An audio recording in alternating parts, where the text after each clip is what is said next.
All right, good evening, everybody. Thank you for joining me again here this evening as we continue our reading of Mere Christianity by C.S. Lewis. Before we begin, I'm just going to give you the standard warning I've put at the end of, at the beginning of all these episodes of this book. So C.S. Lewis is a very well-known author and a kind of amateur theologian, but he is a product of his time. And what I mean by that is that he does occasionally express opinions, especially in regards to homosexuality and kind of women's place in the world, that we would today find objectionable. Now there is this kind of movement these days that if anyone ever said or supported or believed anything objectionable, that automatically somehow negates or cancels out everything else they did. I do not hold to that, especially when we are looking at someone from a different historical era. You know, you can't really judge people of the past through the morality of today. That being said, I don't believe in glossing over the truth, so if one of those sorts of things come up, I will read it as he wrote it, and then we'll just discuss it afterwards. I think we might have gotten through all of those already in the last book, which was Christian Behavior. But just in case, I wanted to go ahead and give the warning again. So we'll begin in just a moment. Before we do, I'd like to, as you know, we start each episode with a poem.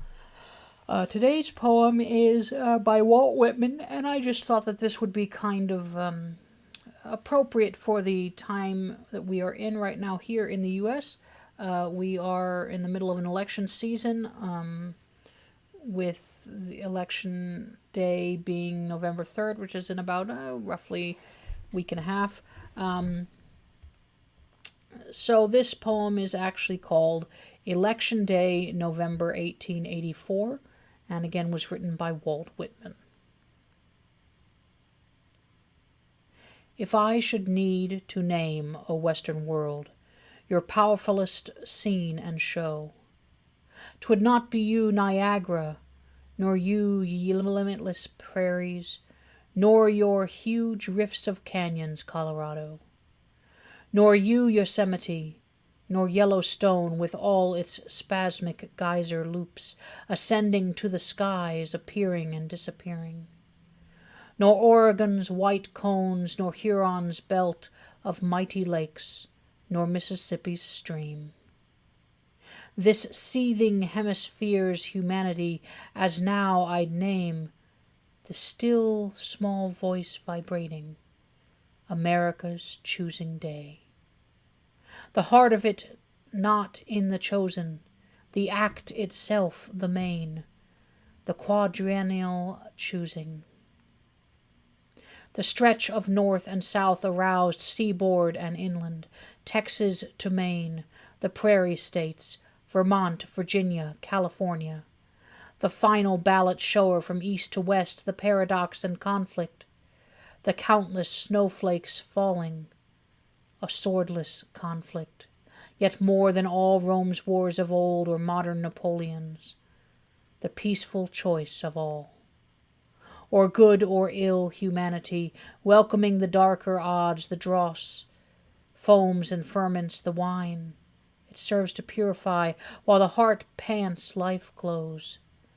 These stormy gusts and winds waft precious ships, swelled Washington's, Jefferson's, Lincoln's sails. So again, that was Election Day, November 1884, a poem written by Walt Whitman.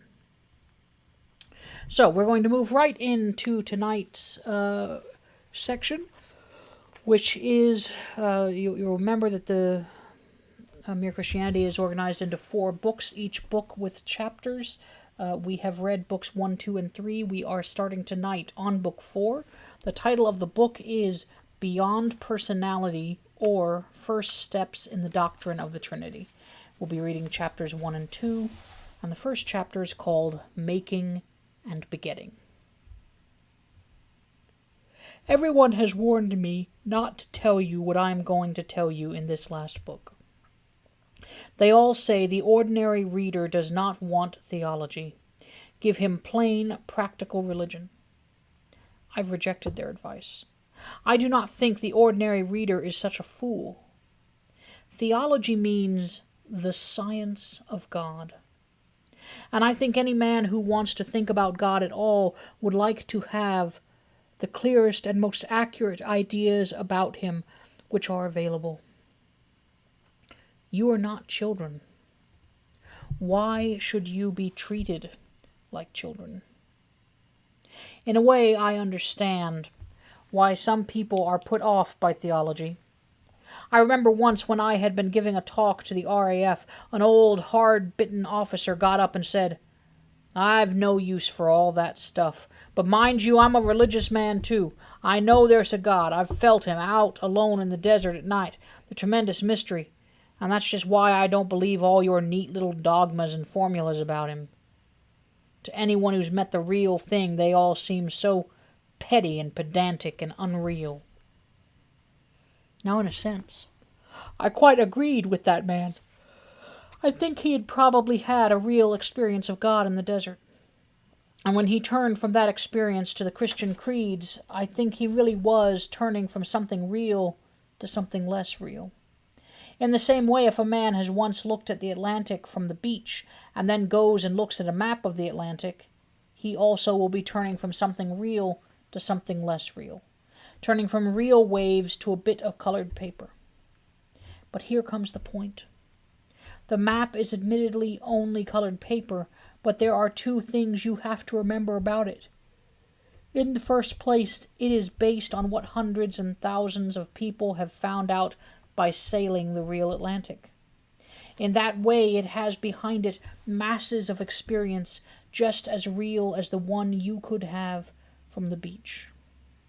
Only while yours would be a single glimpse, the map fits all those different experiences together. In the second place, if you want to go anywhere, the map is absolutely necessary.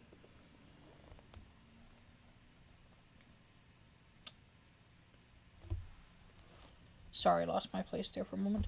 As long as you are content with walks on the beach, your own glimpses are far more fun than looking at a map. But the map is going to be more use than walks on the beach if you want to get to America. Now, theology is like the map. Merely learning and thinking about the Christian doctrines, if you stop there, is less real and less exciting than the sort of thing my friend got in the desert. Doctrines are not God. They are only a kind of map. But that map is based on the experience of hundreds of people who really were in touch with God. Experiences compared with which any thrills or pious feelings you and I are likely to get on our own are very elementary and very confused. And secondly, if you want to get any further, you must use the map. You see, what happened to that man in the desert may have been real and was certainly exciting, but nothing comes of it. It leads nowhere. There is nothing to do about it. In fact, that is just why a vague religion, all about feeling God and nature and so on, is so attractive. It is all thrills and no work, like watching the waves from the beach. But you will not get to Newfoundland by studying the Atlantic that way, and you will not get eternal life by simply feeling the presence of God in flowers or music. Neither will you get anywhere by looking at maps without going to sea. Nor will you be very safe if you go to sea without a map. In other words, theology is practical, especially now. In the old days, when there was less education and discussion, perhaps it was possible to get on with a very few simple ideas about God. But it is not so now.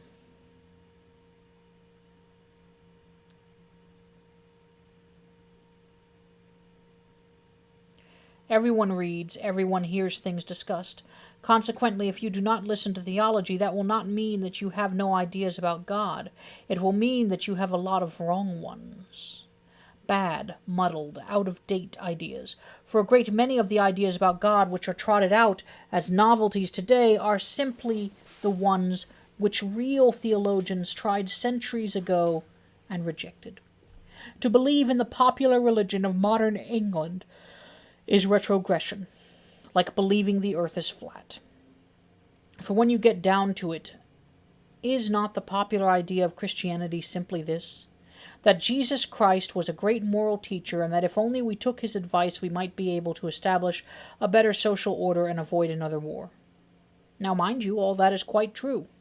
But it tells you much less than the whole truth about Christianity, and it has no practical importance at all. It is quite true that if we took Christ's advice, we should soon be living in a happier world.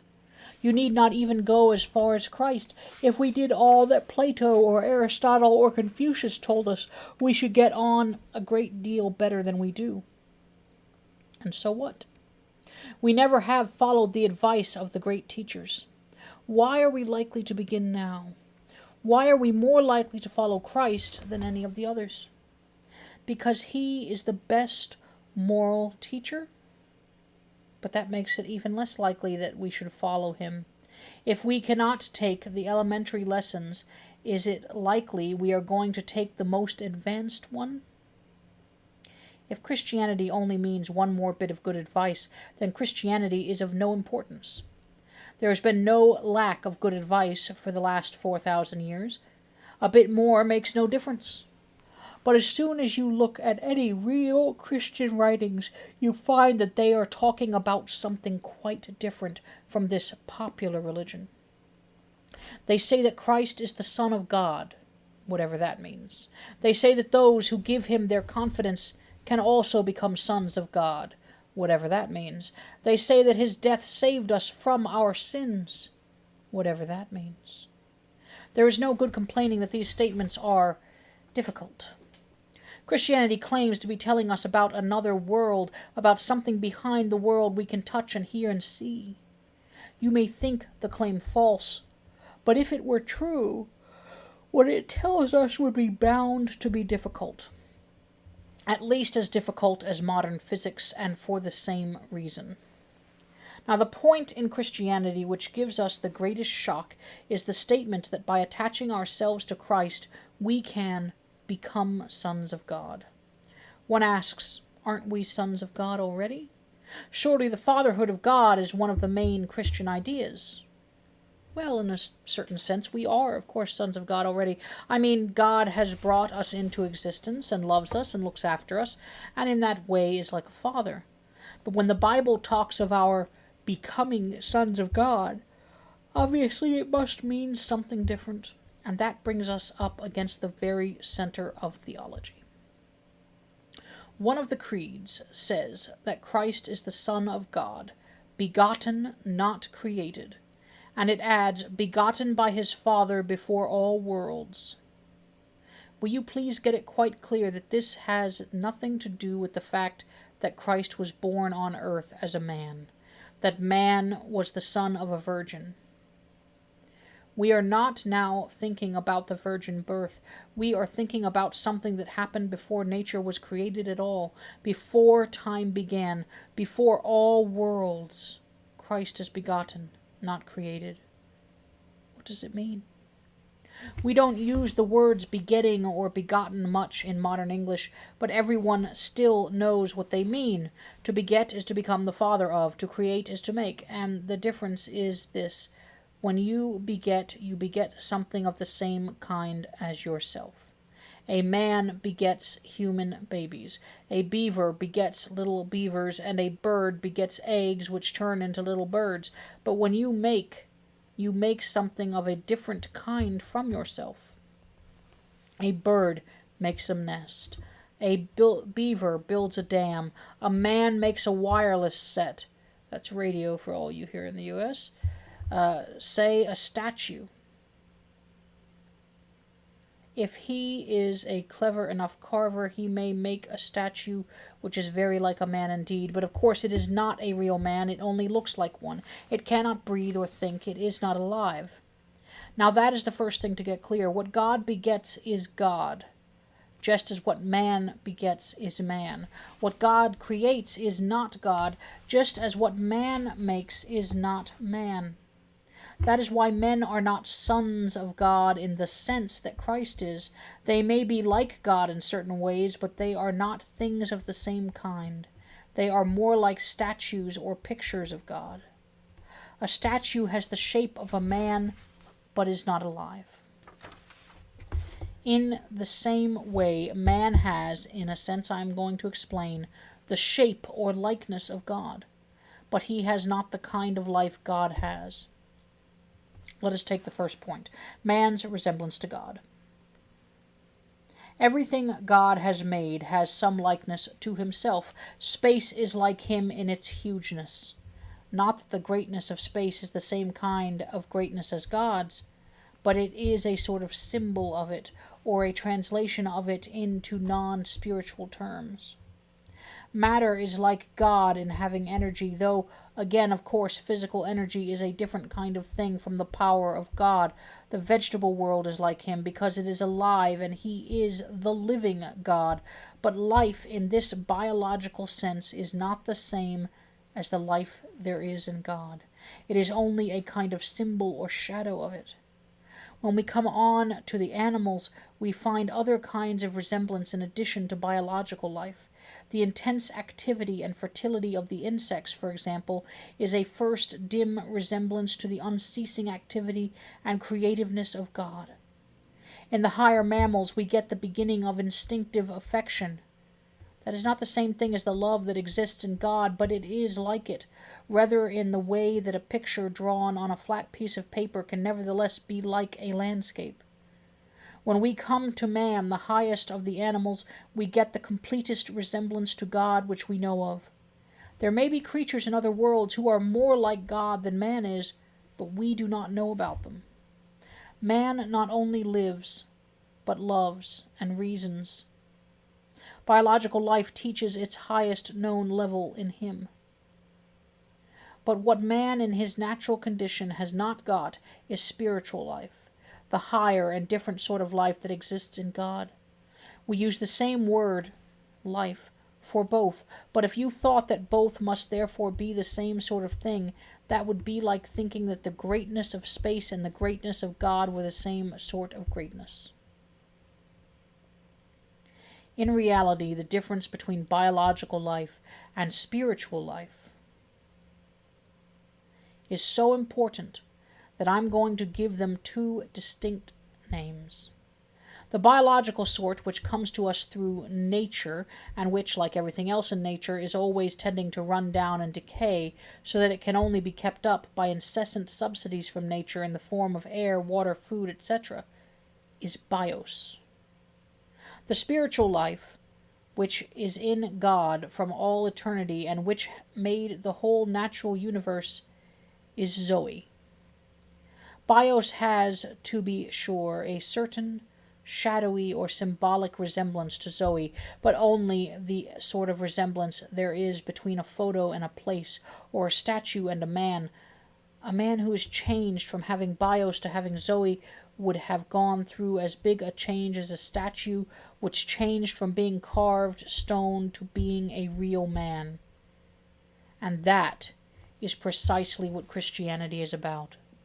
This world is a great sculptor's shop.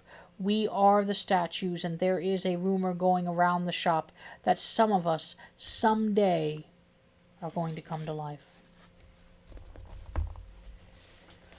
I'm going to try and adjust the lighting in here a little bit. Let me take this down, see whether that's... well, that's maybe a little more light than I intended, but oh well. Come on out to chapter 2 here tonight. The three-personal God. The last chapter was about the difference between begetting and making. A man begets a child, but he only makes a statue. God begets Christ, but he only makes men. But by saying that, I have illustrated only one point about God, namely, that what God the Father begets is God, something of the same kind as himself. In that way it is like a human father begetting a human son. But not quite like it, so I must try to explain a little more. A good many people nowadays say, I believe in a God, but not in a personal God. They feel that the mysterious something which is behind all other things must be more than a person. Now, the Christians quite agree, but the Christians are the only people who offer any idea of what a being that is beyond personality could be like. All the other people, though they say that God is beyond personality, really think of him as something impersonal. That is, as something less than personal. If you are looking for something super-personal, something more than a person, then it is not a question of choosing between the Christian idea and the other ideas. The Christian idea is the only one on the market. Again, some people think that after this life, or perhaps after several lives, human souls will be absorbed into God. But when they try to explain what they mean, they seem to be thinking of our being absorbed into God as one material thing is absorbed into another. They say it is like a drop of water slipping into the sea. But of course that is the end of the drop. If that is what happens to us, then being absorbed is the same as ceasing to exist. It is only the Christians who have any idea of how human souls can be taken into the life of God and yet remain themselves. In fact, be very much more themselves than they were before. I warned you that theology is practical. The whole purpose for which we exist is to be thus taken into the life of God. Wrong ideas about what that life is will make it harder, and now for a few minutes I must ask you to follow rather carefully. You know that in space you can move in 3 ways: to the left or right, backwards or forwards, up and down. Every direction is either one of these 3 or compromise between them. They are called the 3 dimensions. Now notice this. If you are using only one dimension, you could draw only a straight line. If you are using 2, you could draw a figure, say a square, and a square is made up of 4 straight lines. Now a step further, if you have 3 dimensions, you can then build what we would call a solid body, say a cube, a thing like a dice or a lump of sugar. And a cube is made up of 6 squares. Do you see the point? A world of 1 dimension would be a straight line. In a 2-dimensional world, you still get straight lines, but many lines make one figure. In a 3-dimensional world, you still get figures, but many figures make one solid body. In other words, as you advance to more real and more complicated levels, you do not leave behind you the things you found on the simpler levels. You still have them, but combined in new ways, in ways you could not imagine if you knew only the simpler levels. Now, the Christian account of God involves just the same principle. The human level is a simple and rather empty level. On the human level, one person is one being, and any 2 persons are 2 separate beings, just as in 2 dimensions, say on a flat sheet of paper, 1 square is 1 figure, and any 2 squares are still 2 separate figures. On the divine level, you still find personalities, but up there you find them combined in new ways which we who do not live on that level cannot imagine. In God's dimension, so to speak, you find a being who is 3 persons while remaining 1 being, just as a cube is 6 squares while remaining 1 cube.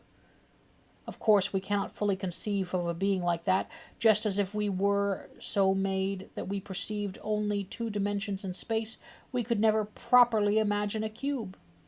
But we can get a sort of faint notion of it.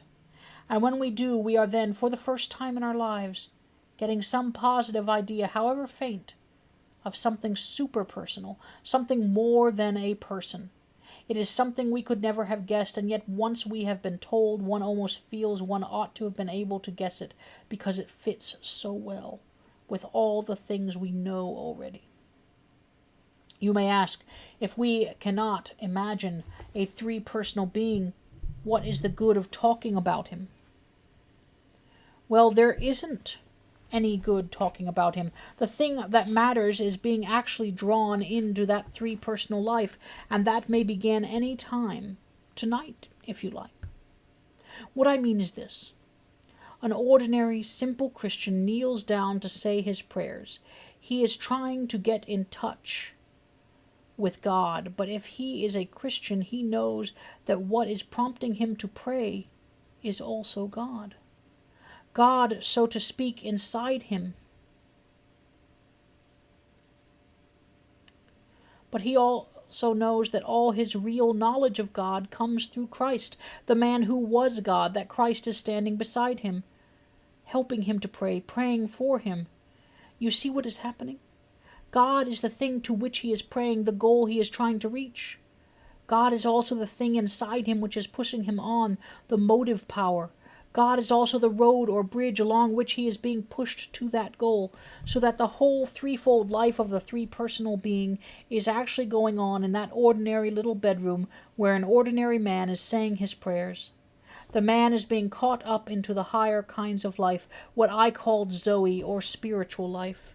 He is being pulled into God by God while still remaining himself. And that is how theology started. People already knew about God in a vague way. Then came a man who claimed to be God. And yet he was not the sort of man you could dismiss as a lunatic. He made them believe him.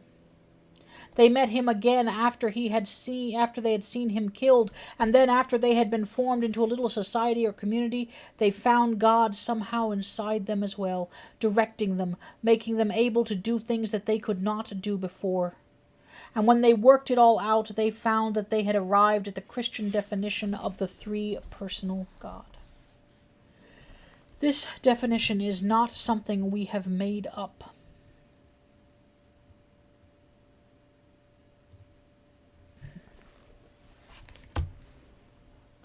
Theology is, in a sense, an experimental science. It is simple religions that are made up ones. When I say it is an experimental science, in a sense, I mean that it is like the other experimental sciences in some ways, but not in all. If you are a geologist studying rocks, you have to go and find the rocks. They will not come to you, and if you go to them, they cannot run away. The initiative lies on your side. They cannot either help or hinder. But suppose you are a zoologist and want to take photos of wild animals in their native haunts. That is a bit different from studying rocks. The wild animals will not come to you, but they can run away from you. Unless you keep very quiet, they will. There is beginning to be a tiny little trace of initiative on their side. Now a stage higher. Suppose you want to get to know a human person. If he is determined not to let you, you will not get to know him. You have to win his confidence. In this case, the initiative is equally divided. It takes two to make a friendship. When you come to knowing God, the initiative lies on his side. If he does not show himself, nothing you can do will enable you to find him. And in fact, he shows much more of himself to some people than to others. Not because he has favorites, but because it is impossible for him to show himself to a man whose whole mind and character are in the wrong condition. Just as sunlight, though it has no favorites, cannot be reflected in a dusty mirror as clearly as in clean ones. You can put this another way by saying that while in other sciences the instruments you use are things external to yourself, like microscopes and telescopes, the instruments through which you see God is your whole self. And if a man's self is not kept clean and bright, his glimpse of God will be blurred, like the moon seen through a dirty telescope. That is why horrible nations have horrible religions. They have been looking at God through a dirty lens. God can show himself as he really is only to real men, and that means not simply to men who are individually good, but to men who are united together in a body, loving one another, helping one another, showing him to one another, for that is what God meant humanity to be like players in one band or organs in one body. Consequently, the one really adequate instrument for learning about God is the whole Christian community waiting for him together. Christian brotherhood is, so to speak, the technical equipment for this science, the laboratory outfit. That is why all these people who turn up every few years with some patent simplified religion of their own as a substitute for the Christian tradition are really wasting time. Like a man who has no instrument but an old pair of field glasses, setting out to put all the real astronomers right. He may be a clever chap. He may be cleverer than some of the real astronomers, but he is not giving himself a chance, and 2 years later, everyone has forgotten all about him. But the real science is still going on. If Christianity was something we were making up, of course, we could make it easier. But it is not. We cannot compete in simplicity with people who are inventing religions. How could we? We are dealing with fact. Of course, anyone can be simple if he has no facts to bother about. That is the end of our reading this evening, so I'm going to give a moment here to see if anyone wants to comment before kind of diving in myself.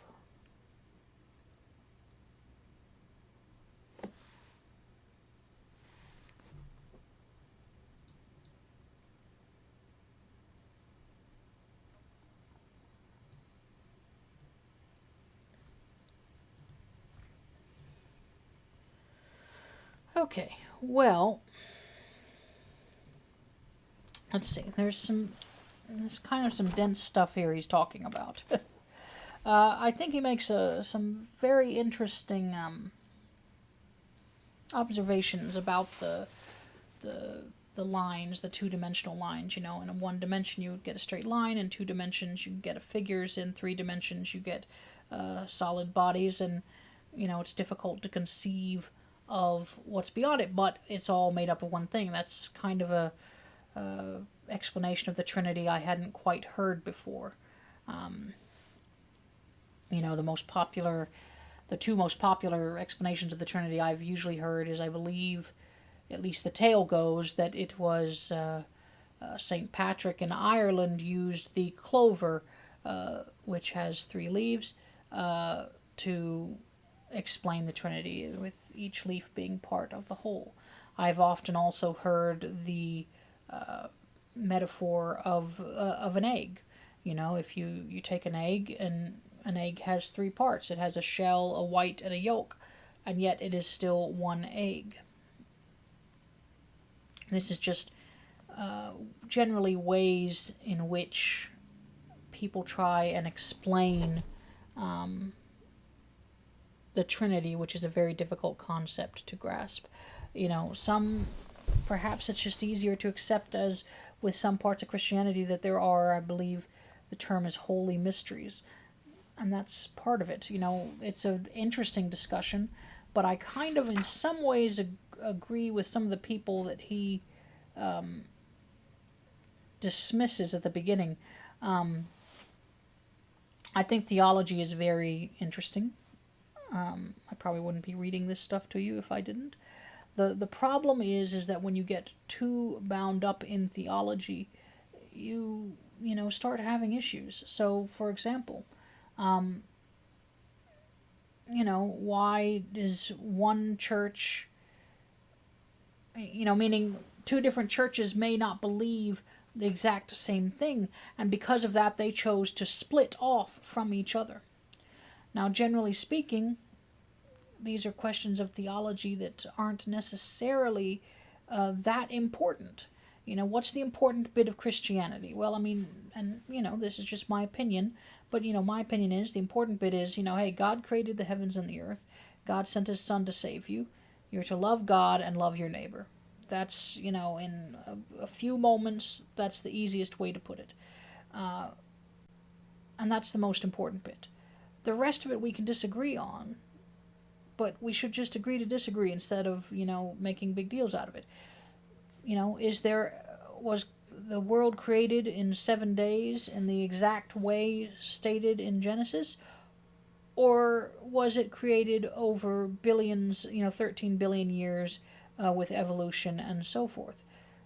Well, the way I generally see it is that the important bit is the very first line of the Bible. In the beginning, God created the heavens and the earth. The precise method in which he did it is not really that important to me. I don't really see why it's worth having big arguments over all the time. It's an academically interesting to discuss it. It just, in my opinion, shouldn't be something that separates people. And I think that, in my opinion, that it's kind of shows the flaw within organized religion is that ultimately all organized religion is organized by people. It may be in honor of God, for the honor of God, but it is people who create it. And thus you get these things where, I can't accept that interpretation, so I have to separate off and make my own church. That, I don't really concur with that. One of the big ones is the communion. Communion is a difficult concept. And you vary from, and if I misstate any church's position, I apologize, you vary from the Catholic end, which is generally referred to as transubstantiation, in that the body and blood of Christ become actually present in the bread and wine served in communion. And then you go all the way down to what you get on the evangelical end of things, Baptist, lower church type stuff, where they believe that, we take communion, but communion is strictly a memorial type thing. Nothing really happens. There is no kind of imparting of the Spirit or anything like that. It is all strictly just something you do in remembrance. And the truth is that there's probably, biblical passages that back up both views, and that there are many views in between those two views. Those are kind of the two extreme ends of the spectrum. One of the things I like about Anglicanism is that Anglicanism tends to encompass a lot of different views. So you will probably find people in the Episcopal Church who believe in transubstantiation, and you will probably find some that believe in memorialism. I believe the majority are probably somewhere in the middle. But, it's the point is, we agree that we should take communion. Why argue over what specifically may or may not occur at the moment that, the priest or preacher or whatever you want to say is praying over it? I mean, because, I've been to churches that, think of it in a memorial way, and you usually still have a preacher praying over it. So it's not completely dissimilar. So I would argue that theology is very interesting, and of course we should discuss it, but that it's easy to get bogged down. It is easy for people to get bogged down into the theology in a way that, in my opinion, kind of begins to separate them from the church and thus from Christ. Not that you can't be connected to Christ outside the church. That's not what I mean. I just mean that, and I mean the church in the sense of the community of all believers. I'm not now referring to specifically the Episcopal or Anglican Church, but all churches everywhere. You get bogged down in theology, and you start having split-offs and stuff. And that, to me, does not seem that great. But I do agree with his kind of description of what theology is, about how theology is like the map. It helps you get to where you're going. The thing is that there is contradictory theology. That's why you end up with different denominations, and not every denomination believes exactly the same. In a lot of ways, there are core tenets that probably remain the same across many, many churches. As far as I know, almost all churches would not, I mean, the vast majority of churches should not really have a problem with, I would think, the Apostles' Creed. Whether they do it on a weekly basis or not is a different thing, the Apostles' Creed or the Nicene Creed. I don't think the, other churches that I've been to, the more evangelical ones, would necessarily have a problem with anything that is in the creeds. They may not recite them every week, but as far as I know, that they believe everything in the creeds. But then the problem is now you start discussing what the creeds mean, and it gets a little iffy, and so sometimes they change the creeds to make it more accessible. One example is the Apostles' Creed. If you look in our Book of Common Prayer, you'll actually find two different versions of the Apostles' Creed. So in one version, it says, that Jesus was conceived by the Holy Ghost, born of the Virgin Mary, suffered under Pontius Pilate, was crucified, died, and buried. He descended into hell. On the third day he rose again, and so forth. That's in the traditional words. In the more contemporary words, it says he descended to the dead, which is a very different can easily have a different theological interpretation. And there are different theologies. There are, theology that Christ merely went to gather up the sort of righteous dead and take them up to heaven, those that had, kind of predated Christ. And then there's the theology that he actually went to hell literally and suffered for us. And both of those are theologies that exist within the church. But, I think most of it people would not have that big a problem with. Anyway, I think that's where we're going to end tonight with what I would say is that theology is a very interesting thing to discuss, but it is very easy to get too bogged down in it, and that causes splits and divisions, and that's where you end up with trouble. So there will be... I will be back on next Wednesday, which I believe, let me take a look here, is the 28th at 6 p.m. with our next episode. We will be continuing in Book 4 here. If you had been watching the Stvpett Reads Horror episodes, those have restarted. One went up last night.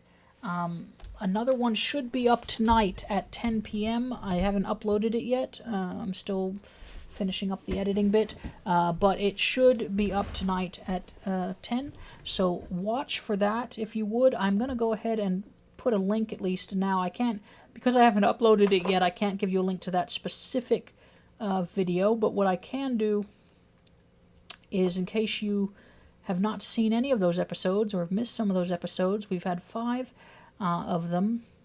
I'm going to post in the link, in the chat, a link to the playlist with the Stvpett Reads Horror episodes. These are just short episodes. I read a kind of short horror story, and then do a little bit of analysis. Just kind of a little fun thing during this Halloween season. So anyway, I hope you all have a great evening. I would like to thank you for joining me, and we will see you again on Wednesday the 28th. Thank you.